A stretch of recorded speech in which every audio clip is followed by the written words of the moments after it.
Girl, do you want to know when you're going to get your guy? Well, I might be able to help you with that.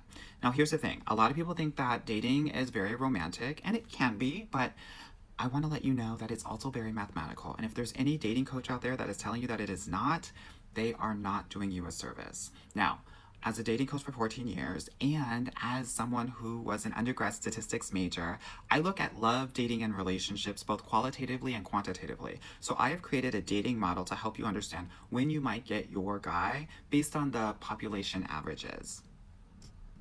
So this is a little bit small, but I'll explain it to you. So in the left box, you have the online app to date ratio. So depending on your swipe rate, you will go out with a certain percentage of guys. Most women will swipe at a 5% rate. So 1 out of every 20 guys, most women will swipe on. Now your match rate is someone who matches with you and has a conversation with you, which is roughly around 20% on average. So if you have a swipe rate of 5%, then you're probably gonna go out on dates with 1% of the guys that you review. So out of every 100 profiles, you're going to go out on a date with maybe one of them, okay? On the right-hand side above me here, I have, based on your swipe ratio, exactly how long it's going to take for you to get your guy.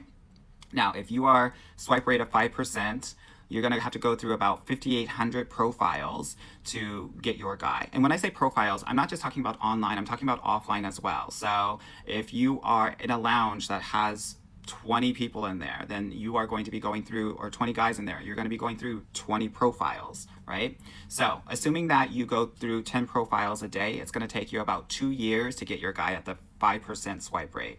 And that's assuming going out on a date once every week or 4 times a month. Now, if you increase that swipe rate to 20%, it's going to take you about 6 months to get your guy. And if you increase it to 50%, it's going to take you about 3 months to get your guy. Okay, anything over 50%, it actually doesn't yield results. But let's say you don't go out on 4 dates a month, you go out on 2 dates a month, then you'll need to double these lengths here. So as your fairy godbrother, I wanted to share with you some takeaways.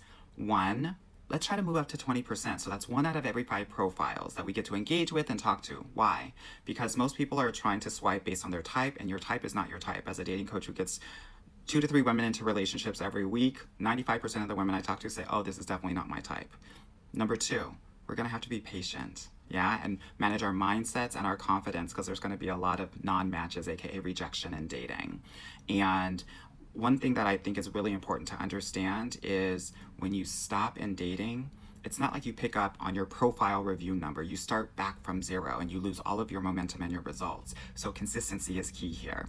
And then lastly, please understand, obviously emotional connection is very important as well. So things like vulnerability and boundaries are always going to be key. And if you need help with any of that, you can definitely book a call with me, but let me know exactly how long it generally takes you to get your person.